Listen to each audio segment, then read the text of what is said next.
tvarką ir apie prieš vidurnaktį tvarka stabilizavosi ir situacija aplinka.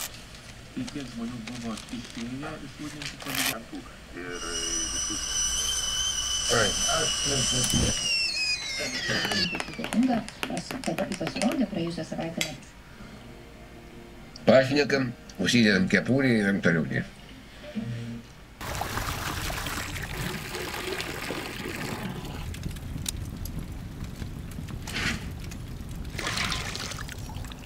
Gerai, o dabar rado išnešti galai, kad pilk vandenį.